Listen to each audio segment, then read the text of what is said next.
Alright, Your humble so servant, the review for the game, I'm just gonna start talking about the main quest. I'm gonna go into various side quests, how the factions worked, and then at the end, I'll talk about combat, design, animation, any glitches that are still here, even from the OG, and get into that. So, first, let's start with the main quest. Story is still good, it's still the same main quest. None of the quests felt overly long or drawn out. It didn't feel tedious going through it. Thought it was designed well.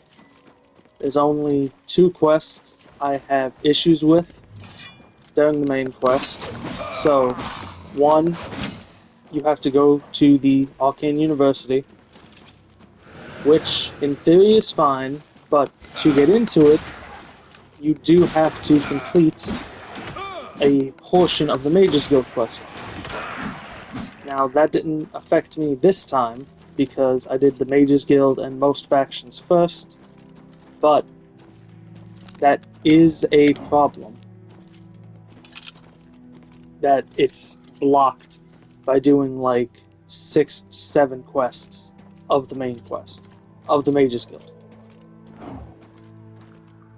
There's also a quest towards the beginning of the end of the game, where you have to give up a Daedric artifact. Now, if you haven't done a Prince quest yet, that's fine, it's only one quest. However, giving up a Daedric artifact does feel very punishing. Especially in a game that doesn't have that many truly unique items.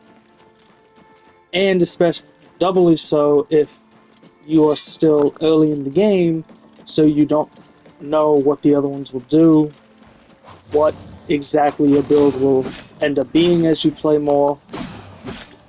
Lore-wise, story-wise, I think it's a cool moment. Martin has different dialogue depending on what item you give up, but for someone who's playing it for the first time, and like I said, in a game that doesn't have that many unique items, maybe not the best choice. But overall, the main quest was good, and I do think it was designed well. So the Dark Brotherhood, it's still solid. It's still probably my favorite quest line in the game. Starting it is still cool. Seeing the chance come in when you're sleeping and wake you up. Not moments of that quest line that I got annoyed with. Still the best quest line in the game, probably. The Mages Guild, I enjoyed way more this playthrough. I think when I was young, I just didn't exactly have the patience doing a recommendation for each guild hall. And I think I was doing the main quest first, so I was just annoyed. Okay, why do I have to go do all of this to continue the main quest? But it was cool. Manamarco was cool.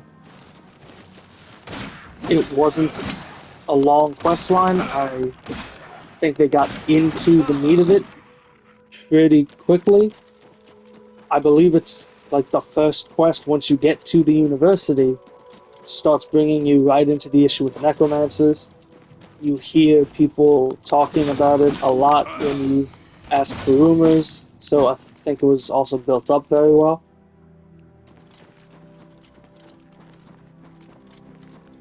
No, once again, no long, tedious quests, nothing that needed to change. And being the Archmage is always solid because it's one of the only places you can enchant and make your own spells. The Thieves Guild was way more enjoyable than I remember beforehand. A warning, If you are a mage, it is extremely easy to do the Thieves Guild questline. First quest, you're not allowed to kill the people you're competing with to join, just paralyze them. Every other time, just Deathly Visage, or whatever your invisibility spell is, go in, take it, run out. Extremely easy. Hitting the levels you need. So after the second quest, you have to have fenced a certain amount of gear to continue the quest line. And it's in sets of 100, capping at 1,000 gold fenced. Extremely easy. Break in, steal some armor. I think I had over like 2,000 fenced by the end. And that was only just because I wanted to be sure, because I was fencing in hundreds of gold clip, and I didn't really keep track.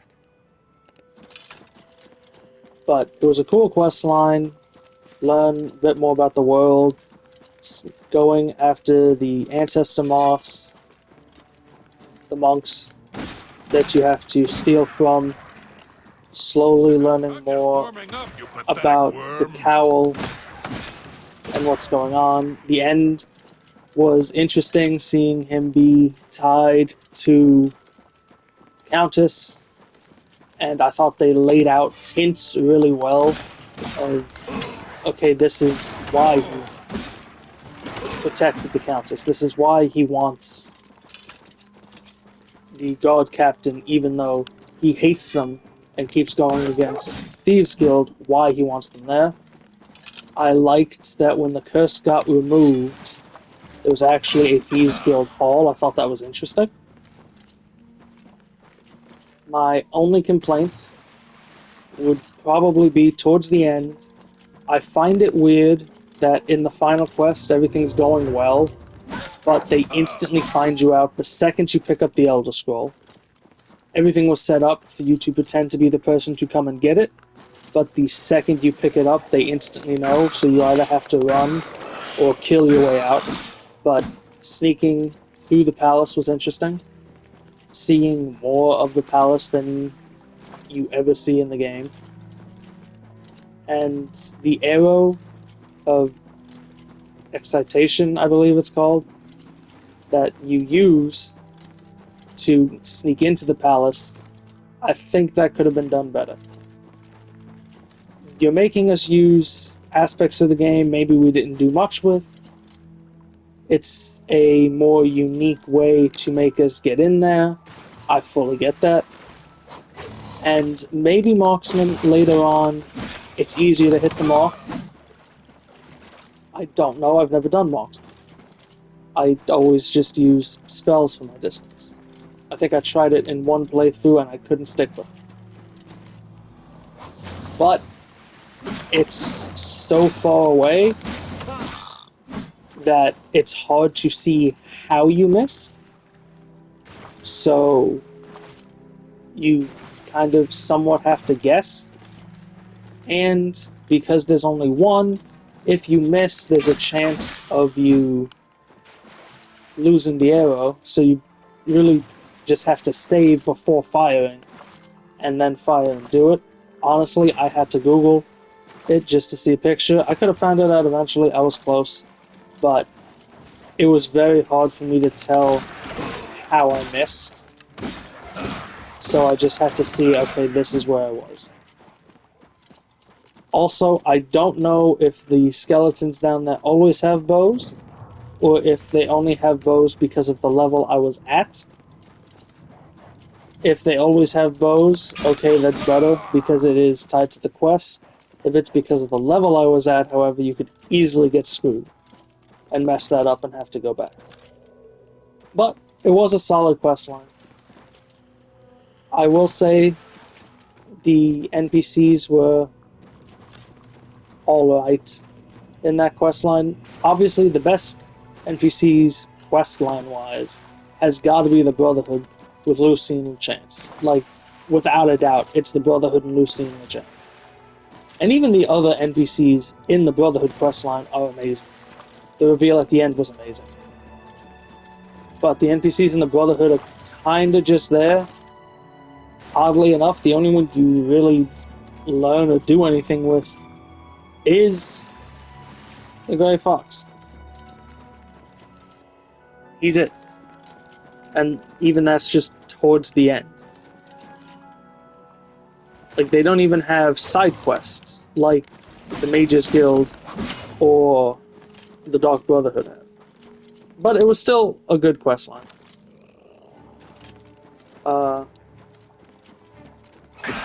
The arena is the arena. There's really nothing else to say about it. You go there to make money and fight things. There is a cool quest line towards, well, not a quest line, a cool quest in the arena quest line towards the end that I think was unique, and I like how it actually affects the final fight against the Grey Prince. However, that's it. Every other quest, it's exactly what you'd think. You have this next group to fight. It's not hard, which design-wise is probably the way to go. People are gonna go into the Imperial City after getting out of the sewers. They're gonna need a way to make money. This will help them, and it'll also help them train a bit, get used to the combat a bit more after the sewers. But there's really nothing else to say about it. There's some cool NPCs. I feel kind of bad for the Grey Prince, but that's really it. You go and you fight.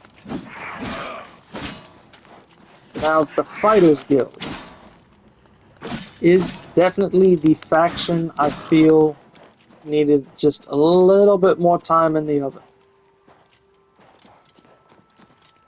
You do a lot of fast traveling back and forth in the Fighters Guild, which is true of all of the quest lines.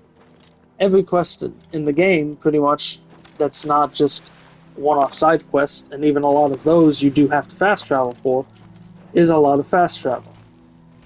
However, you can only get quests from, like, 2 of the people. 3 once you get further in, and a lot of it is just fast traveling back and forth. Go here to be told, okay, you need to go here now, to then fast travel back across the continent, to go talk to somebody else, to fast travel to a different city to do a quest, to go back. It could have been done a little better.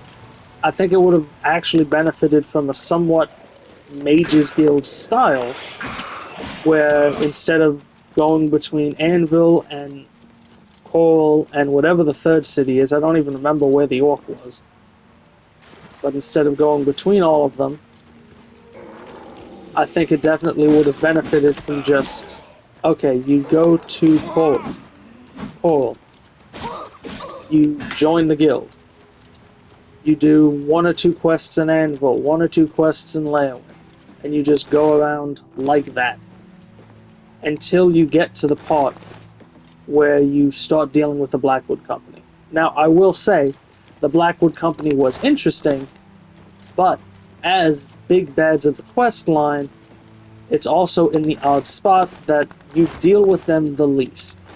Necromancers, you hear about and deal with a good chunk in the Mages Guild questline once you get to the Arcane University. As said, the arena is just the arena.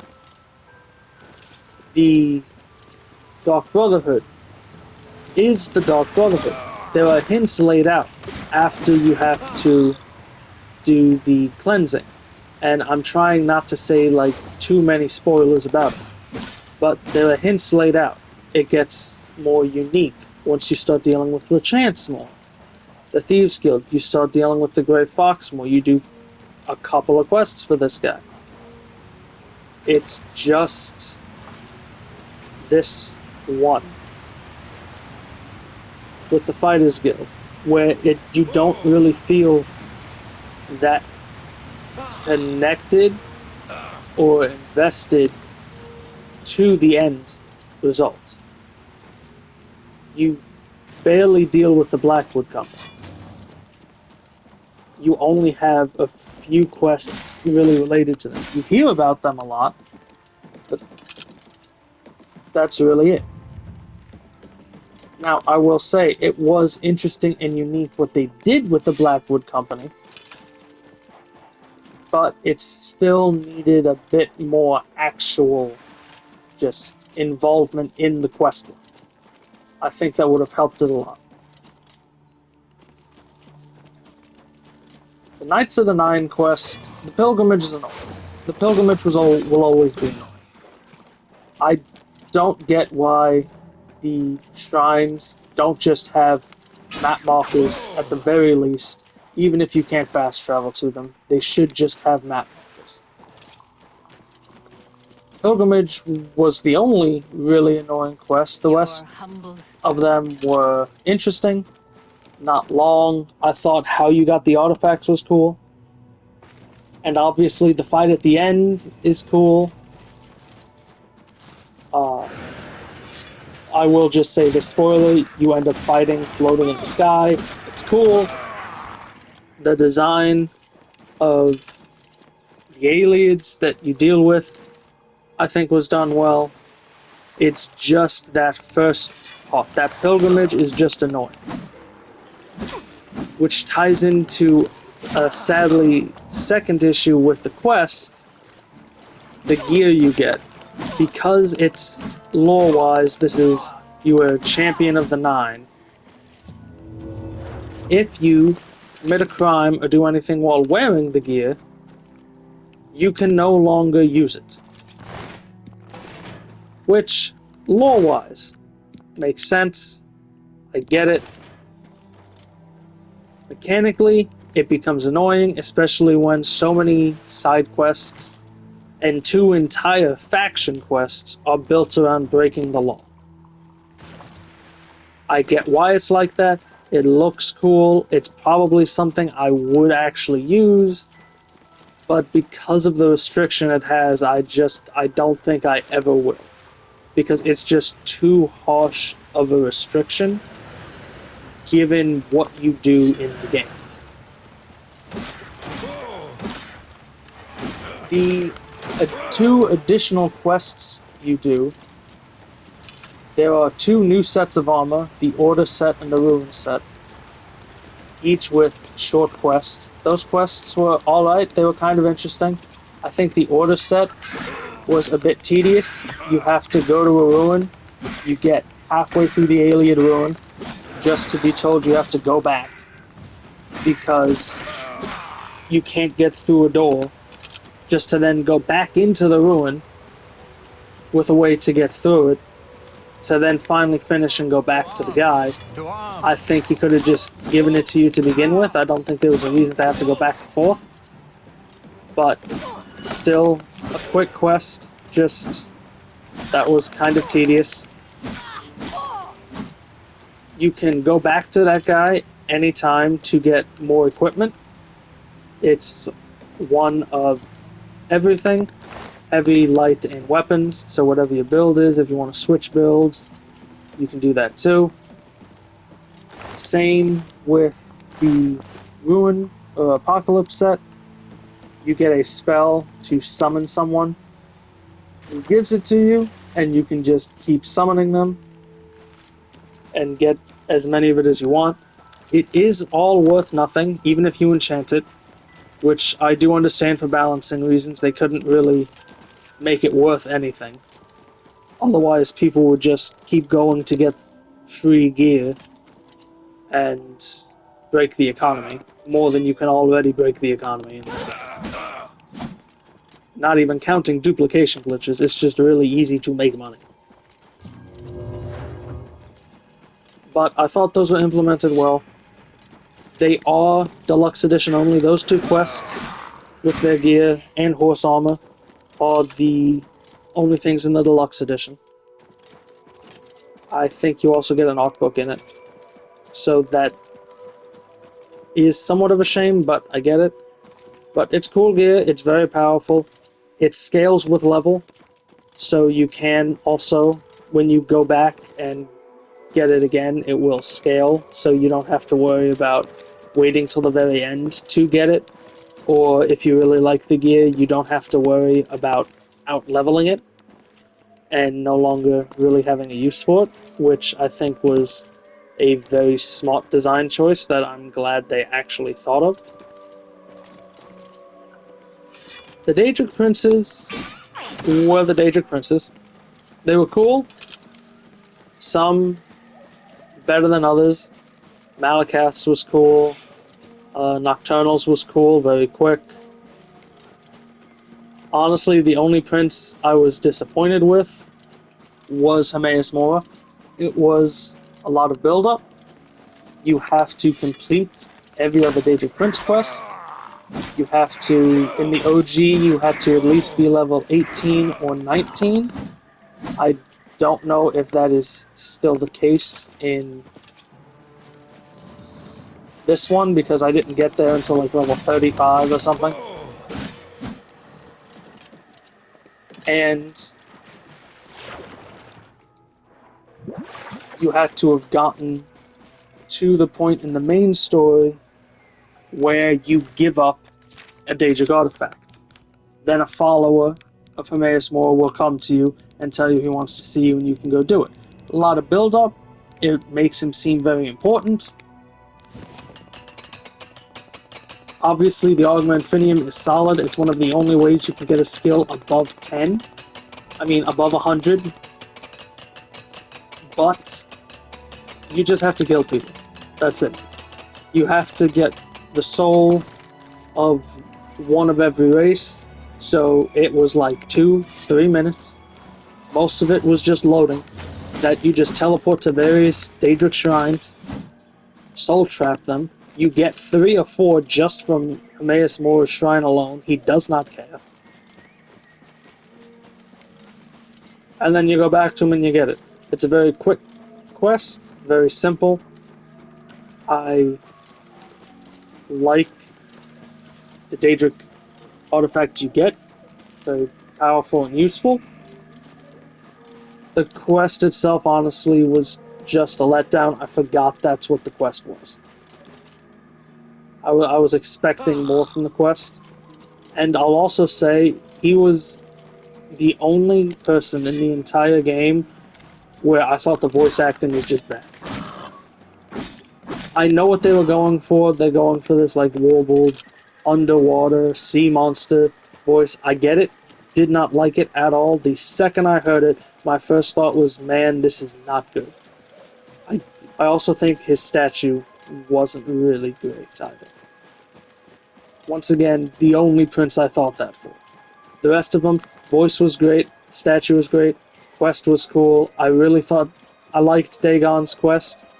I liked how as he's going through it, as you're going through it and you're taking out champions for Dagon, I like that he's just insulting them for being weak.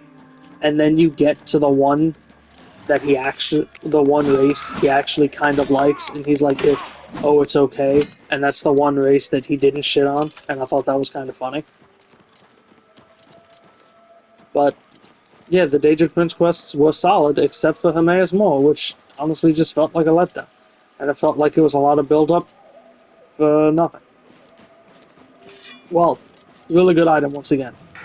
But, quest-wise, it just felt like a lot of build-up. And I hope in the next game they do something more with him. Because even in Skyrim it was, oh, you just need the blood of these people. As for Oblivion gates, there's honestly too many. There's only, I think it was 6 designs for the gates themselves. There are 10 gates in the game. I mean, 60 gates in the game. 6 designs, so even at the perfect ratio, you're getting 10 of each. Even early level, you hit a point of you don't really need the gear after doing some of them because you get the gear. Later on, you definitely don't need the gear. First 2, 3, maybe 4, I actually did. Then I just started running through them not caring, because it was just the same thing over and over again. I would do new ones once when I got them, legit, just to see, and then the rest of them I just ran through, I jumped up the mountains. I love that you can jump across lava, that's fun as hell, to just jump across the lava and not care, but yeah, there was just no point. Also, I just had really bad luck. and I kept getting the natural disaster gate. It was that one and one other, and they were like the only two gates I would ever get, and it just got old really fast. I definitely think it would have benefited from less gates, make them more unique, have some unique gear.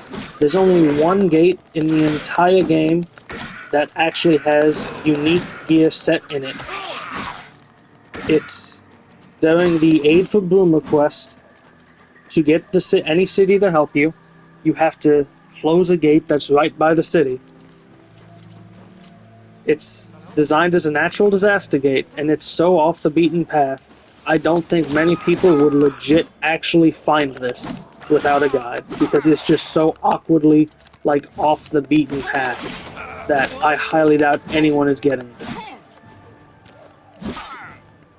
The gear was alright.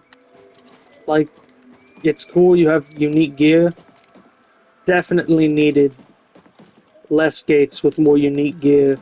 Maybe like a unique fight or two mixed in, just something more than how it was. It's the same issue that Skyrim had with dragons, in my opinion, that eventually you get to the point of, okay, the dragons are cool, but I'm kind of tired of fighting them all the damn time.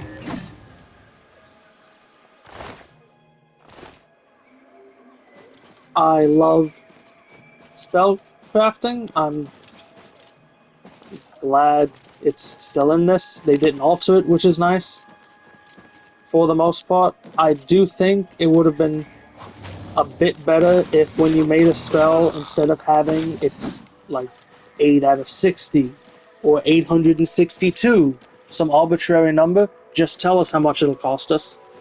The second we make the spell, we can go to the list and it'll tell us how much it'll actually cost us to cast it. Just tell us. Aside from that, there's not really a change I would make to spellcrafting. I just want it to be told, this is how much it will actually cost you when you try to cast it. That's it. Just to make it a little simpler and a little more direct. The houses are still cool. Frostcrag, still best house in my opinion. Battlehorn is cool. Apparently you can decorate it up. I didn't really do that beyond the base decorations you buy. Dunburrow, or Dunscorn Hollow, I think, is cool. It has a way to cleanse vampirism, so you don't have to do the Cure for Vampirism quest. But Frostcrag, you can get enchanting table and a spell creation table earlier than completing the entirety of the Mages Guild, basically. Definitely best house in the game to me. Houses around in the cities, hit or miss. I don't really see the point in getting some of them. I got them just to get them because I wanted to just see how they all were in person. There is a house in Skingrad that has a little treasure hunt, which is cool.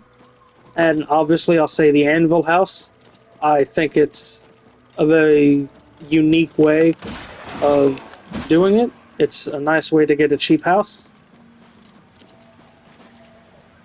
And I think the quest with the ghosts in the basement were cool. A little difficult at early levels. First time I played this way back. Had a little issue because you can only kill ghosts with certain things in this game. But still, great quest nonetheless. So, moving on to Shivering Isles. Still looks amazing. I'll say that. I think the design was great. I love how Mania looks. Dementia fits. The town has like a Tim Burton vibe. For Crucible, still love Mania, love Bliss. The main quest is solid. I will say that. Everything about the main quest was solid. It was cool making a new gatekeeper. I still love the quest where you have to fix the ruin, where new people come and are drawn to, and then you torch them in different ways. Main quest line, amazing. Can't hate it. The side quests were the biggest hit or miss randomness. Oh my god, it needed to be fixed. Because you had quests like The Great Divide, where in theory it's a cool quest. Talking to the different people, you know, seeing how they feel about their cloned half.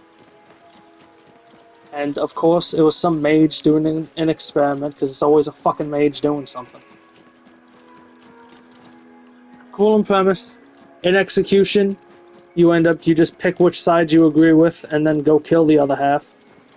You had quests like To Help a Hero, which was just the fastest fetch quest I've ever done. But it was interesting. You saw someone from a group you can do a quest for in Cyrodiil. It was nice at the end. You hear them talking about, oh, how they're so happy together and they love each other. It was a nice quest. Then I'll say you had like the really unique ones, like the Ghosts of Ithon, which I just randomly stumbled upon, which is cool that you just randomly stumble upon the quest. And you go through and see this last battle, and you help the ghosts rest by fixing all of their mistakes. The helmet you get was so-so, but it was cool going through that. Or this final resting, where the guy just really wants to end it, but he can't because of the hill that all the ghosts get sent to. That's just terrible. That no one ever wants to go to. So he has you do it. And the fact that the easiest way is apparently you just push him off a roof right in front of a god, and she's just like, oh well, that happens a lot. And just doesn't care. It was great. It was a great quest. It was unique. It was interesting. But then, you also have Work Is Never Done, where you have to find 50 fucking calipers and 50 fucking tongs, which is just insane. You have Taxonomy of Obsession, where, okay, getting the initial gear, the initial plants, isn't extremely terrible. I had the walkthrough pulled up and I was just teleported back and forth. I stole most of them from people's houses. I stole a chunk of them from the person's house who gave me the damn quest. Alright, whatever. Then the second part of the quest, where you have to bring 4 animals to it. Okay, it was actually kinda unique. It's glitched to all fuck. The design of that quest was just terrible, mechanically speaking. It's fucking inexcusable how bad that was. And I do mean inexcusable. You can't bring them in under the command spell, basically, that you buy from her to get people to follow you. Because if you do that, she won't cast the damn spell. You basically have to save and keep reloading, like I did, to make sure she does it. At one point, she actually cast it, and then got stuck on a fucking tree branch. So I had to make sure the next time I went in, at a more precise angle. Apparently, I think it was, I learned I had to come in from the west. Because when I came in with a Scallon from, I think it was the south, or no, when I came in with a Scallon from the north, she wouldn't actually do it, even with it aggroed coming at me. It's terrible how badly designed that quest is from a mechanical perspective. Then, this one's just more just annoyance than anything. There's Ulmar's Terror, where a guy in Crucible is deathly afraid of cats, basically. Alright, cool. If you play a Khajiit, you are never allowed to do that quest. That's it. There's no workaround.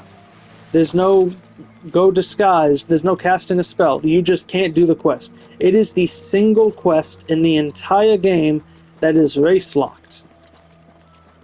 And the quest, at the earliest you can do it, is level 12. Because if I remember correctly, you can't enter the Shivering Isles until level 12.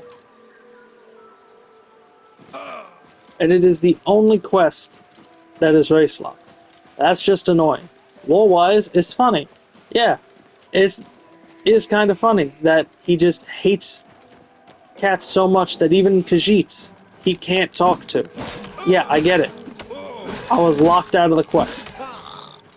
And I am not getting to level 12 with a different character just to do this one singular quest.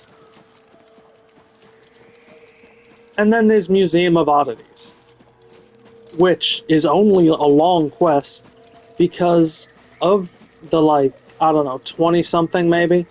I didn't count them things you have to bring for her. At least half of them are random drops in the entirety of the Shivering Isles. I have done every single quest in the Shivering Isles, except the one I'm race locked out of, and that one, and the Museum of Oddities, which I was in the middle of. I found one. One item that she wanted. That's it. An entire quest is luck locked, and you just need to hope you find the items. That is ridiculous.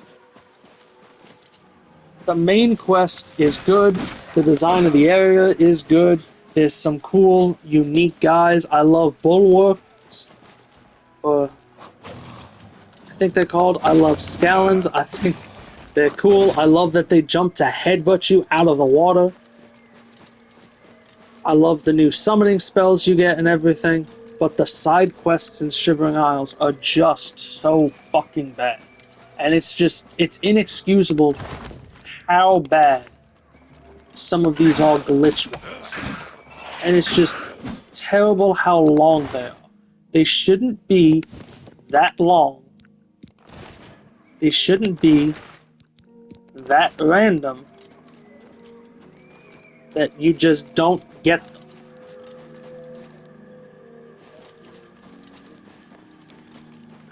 But I do still love the main quest of the Shivering Isles. I love learning about more lore. I love that they added new lore books to the Shivering Isles. It's just those side quests are just so bad. I can't. Some of the side quests are just so bad and they're so glitched. I can't not see it. Ballywall. Yeah, these things. I love the design of these things. These cute little bastards.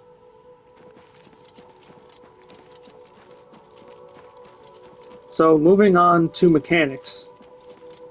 There were good changes. You can finally zoom in and out of the map. This is amazing. The fact that the map wasn't able to be zoomed in and out of in the old one was terrible. I love that I can do this. Now, I do wish you could zoom in and out from the in-depth map in that spot, like when you're in buildings, but the fact that I could at least zoom in and out of a map normally, like you should have to begin with, great. Fighting is fighting. It will never be super dynamic combat, because that's just not how these games are. There's a lot you can do with the combat, especially with making your own spells. There's a lot you can do. It is really fun, but there will never be a huge amount going on with combat. And because of how combat is, one-on-one fights aren't bad. One-on-two, could be worse. But once you start getting groups of like 3, it's just very much not balanced well, like at all. Especially because there are a lot of summoners. And no hate to summoners. Conjuration magic is probably my favorite school of magic. It's that and destruction. It's because of OG Oblivion that conjuration and destruction are my favorite schools of magic. In the OG, every fight I got into started with me summoning something to fight alongside me. And if I didn't have the magicka, I was waiting, or drinking something to get it. But this game is just not designed well with having big groups fight you. And because of how combat is, it's also just very easy to accidentally hit your allies, particularly if you use anything ranged. It's very easy. You can see in streams I just did towards the end of the quest line where I was just very cautious not to swing because I was trying not to accidentally kill my allies. And I would miss a lot of my destruction shots because I just made spells just to kill people easy that I knew if I accidentally hit them, they would die. And just that was it. I don't know if they can really change that in future games. Maybe if they took off friendly fire, I think that could honestly just do it. Just take off friendly fire. And it would alleviate the problem, partly at least. But that's really it. And it is cool. I didn't really do it in this because I didn't need to because it was just so easy. But it is cool in this that you can have so many followers with you. You can have like 7 or 8 of them before even summoning something. Because you can have the adoring fan and one from every faction you do in Cyrodiil. So it is cool. But combat will never be that dynamic by nature of just how they do combat. NPC designs, very hit or miss. Every high elf was just like old and wrinkly, and that was really it. I don't know why they were all just old and wrinkly. I don't know why they looked just kind of bad. But it wasn't it. They needed a bit more time to cook. You know, should have kept them in the oven a little longer. Orcs got that same issue that's just very wrinkly. They also have kind of like sunken eyes sometimes, and they all have such huge mouths. I mean, absolutely huge mouths. Bretons, Red Guards, and for the most part, I want to say Imperials are the only ones that consistently just always looked good. I don't think I saw a single Breton or Red Guard that I thought, oh, they just did you dirty. They all looked good. I'll give them that. Argonians and Khajiit are in this weird spot where they don't look bad, but they look somewhat out of place a little. So, I noticed this in the trailer first, but if you look at the Khajiit, a lot of them had this kind of puppet-like look, especially in like the early pictures, not necessarily now, but some of them still did, I would notice. Reminded me of like reading between the lines. And a chunk of the Argonians reminded me of that old show Dinosaurs from way back. And I don't mean either of those in an insulting way. Like, they do look good and they do look cool. It's just they do stand out in that unique way. But they are solid. I think animations for speech definitely could have been better. I noticed this at one point when I think it was an Imperial talking. They only move the bottom half of their mouth. Like, their upper lip moves, but their teeth didn't.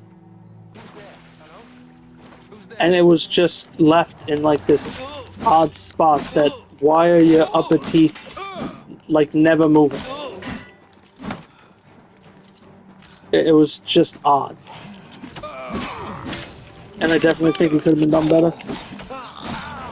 As for glitches, like I said, there's the issues with taxonomy of obsession and some of the other quests.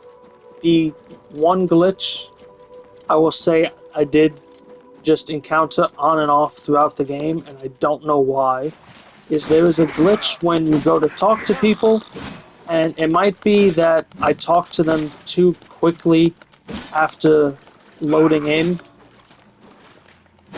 but it would sound like they were talking underwater and just very far away. I don't know what was up with this glitch.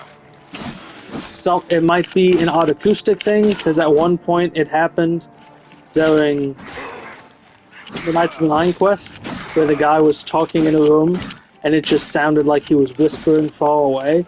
And then the second we left the room, he was all fine. And I talked to him a few times in that room, and that was the issue. As you can see, there was also that glitch with the Grummites, where they just stop moving. And they're just standing there staring at you.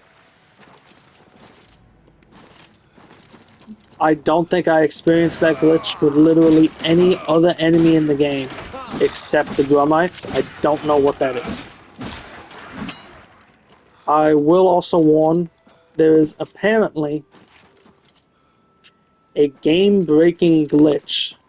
I didn't experience this, but a coworker of my friend did, where you go to Shivering Isles, and when you finish the main quest, you kill Jiggalag, the game glitches, and the game crashes.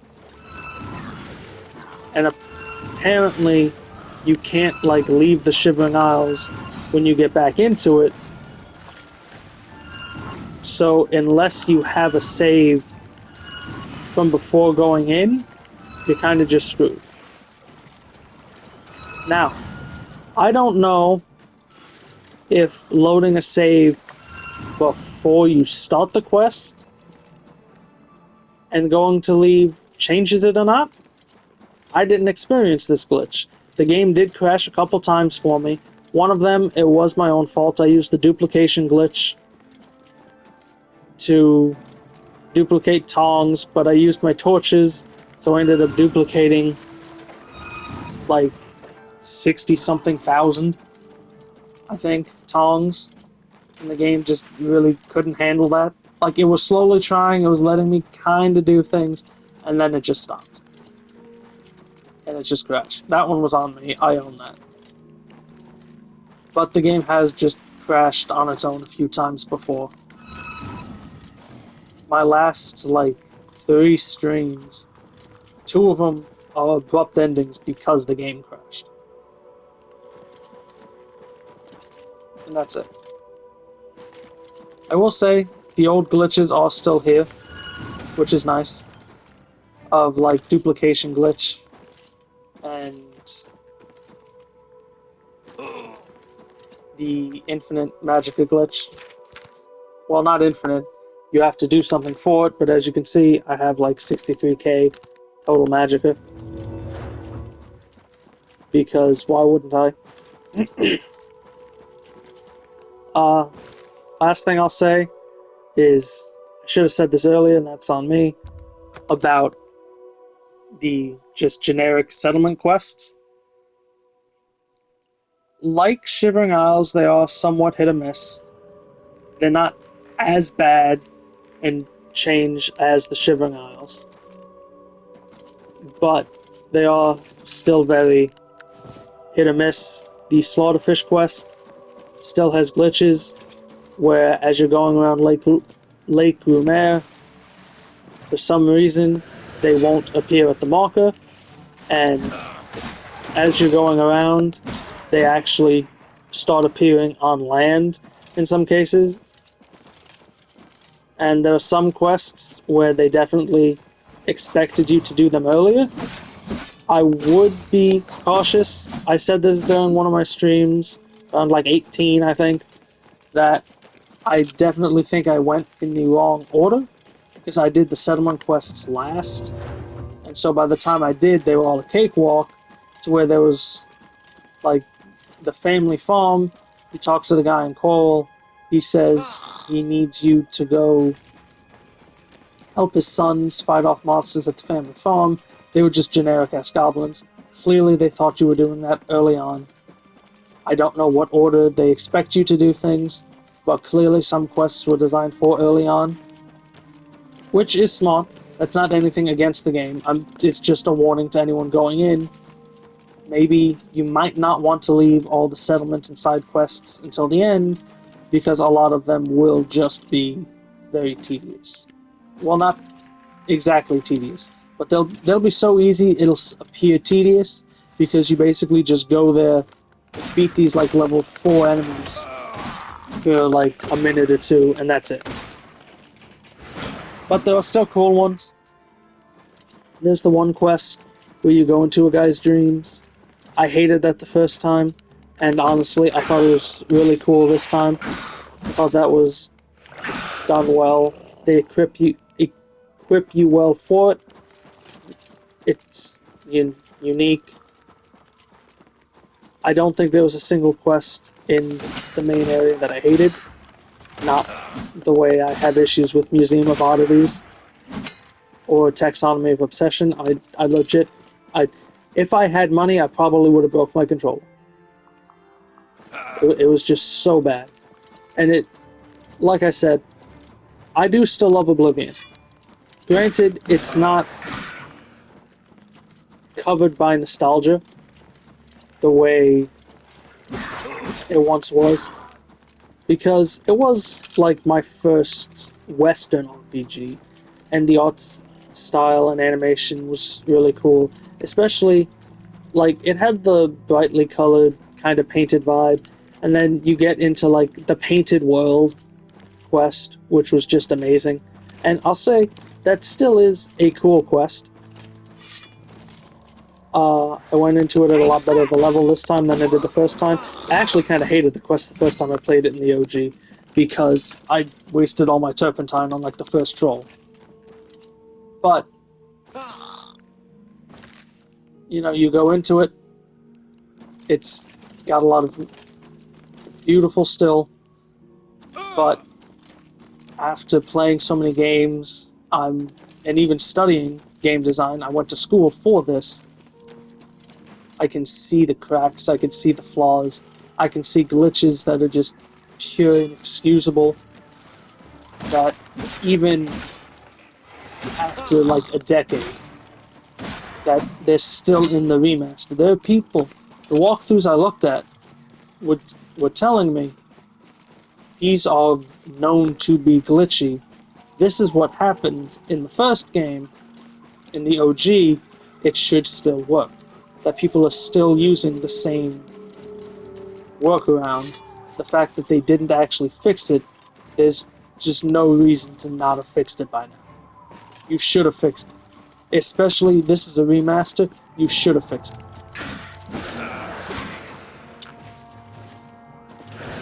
It's still a fun game, but they definitely should have fixed it.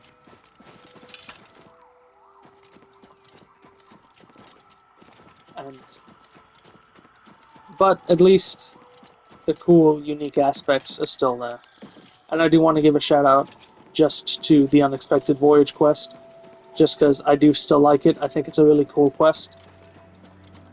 I like that it takes you out more and is more unique.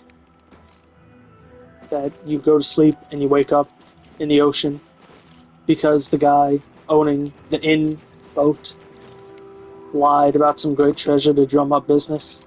It's just, it still has those cool quests, that unique charm in the game.